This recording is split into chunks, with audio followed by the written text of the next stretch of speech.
आपने जो पाबंदी लगाई है पुरानी गाड़ियों पर, बहुत सारे ऐसे लोग हैं जो रिटायर्ड हैं, उनके पास उनकी ज़िंदगी की संपत्ति वो एक गाड़ी है। बूढ़े लोग हैं, कभी बैंक जाते हैं या पोस्ट ऑफिस जाते हैं, कभी हुआ तो डॉक्टर के पास जाते हैं। अब इस उम्र में वो कहाँ से नई गाड़ी खरीदेंगे और पुरानी गाड़ी को कहाँ स्क्रैप में बेचेंगे? रजत जी, दिल्ली का दुर्भाग्य यही है कि आज देश की राजधानी होने के बावजूद भी विश्व के मानचित्र में दिल्ली को सबसे पॉल्यूटेड सिटी घोषित कर दिया गया है। और यहाँ की पिछली सरकारों ने इस जिम्मेवारी को कभी नहीं निभाया कि दिल्ली में रहने वालों के लिए स्वच्छ हवा का प्रबंध करें, ऐसा कुछ काम करें कि जिससे पॉल्यूशन ख़त्म हो, कम हो। और सालों साल जब ये चीज़ें चलती रही, दिल्ली गैस चैम्बर बन गई, बजाय उसको ग्रीन कैपिटल बनना चाहिए था।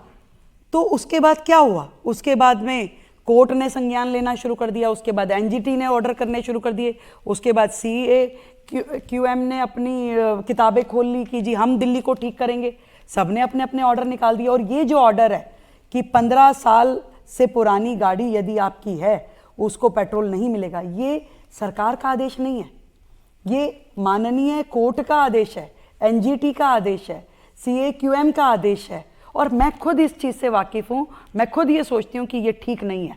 और मैं दिल्ली की जनता को पूरी तरीके से ये आश्वस्त करती हूँ कि उनकी सोच, उनका विज़न और उनके अधिकारों की बात हम खुद हर प्लेटफॉर्म पे रखेंगे, चाहे वो कोर्ट हो, चाहे वो एनजीटी हो और चाहे प्रशासन हो। हम दिल्ली की जनता के साथ अन्याय नहीं होने देंगे।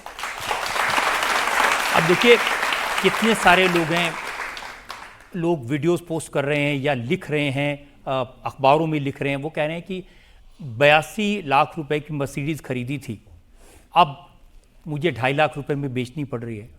किसने कहा कि मेरी एक गाड़ी थी जो सिर्फ 70,000 किलोमीटर चली है, मैंने तो चलाई नहीं गाड़ी और उसको मुझे बेचना पड़ रहा है। बिल्कुल ठीक कह रहे हैं आप। और ऐसे हजारों केसेस हैं जो लोग आज भी, मेरे खुद पिताजी गाड़ी को रखते थे ओकेजनल कि हाँ भी किसी शादी ब्याह में जाएंगे तो चलाएंगे, और खुद स्कूटर पे जाते थे दफ्तर। तो ऐसे हजारों परिवार, मिडिल क्लास फैमिली है जो गाड़ी को ओकेजनली यूज़ करती है। और सही बात भी है, सरकारों की काम ना करने की वजह से जो आदेश दिया गया है उसका हर्जाना जनता को नहीं भुगतना होगा। और पैरामीटर्स हो सकते हैं। और ये कहाँ का न्याय है कि दिल्ली NCR पेट्रोल दे सकता है और दिल्ली नहीं दे सकती, तो वो आधा किलोमीटर जाके बाहर से पेट्रोल नहीं ले लेगा क्या? सरकारों ने कभी इस मुद्दे को रिप्रेजेंट ही नहीं किया। ये खुद की उनकी एक्सेप्टेंस है। ये खुद पिछली सरकार केजरीवाल साहब ने जो गाड़ियों को स्क्रैप करने का आदेश खुद बनाया, उन्होंने पिछले 1.5 साल से यहाँ स्क्रैप कर रहे थे वो गाड़ियों को, और ऐसे उठा के लेके जाते हैं जैसे कि बिल्कुल कोई रेड कर दी है, और वहाँ जाते हैं, उनकी गाड़ी उठाते हैं और अगले दिन पता चलता है स्क्रैप हो गई।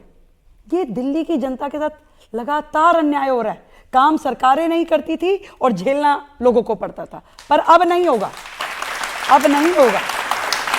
दोनों चीजें करेंगे हम काम भी करेंगे जनता के हित में और अन्याय झेलने भी नहीं देंगे। आवाज उठाएंगे, बुलंदी से उठाएंगे।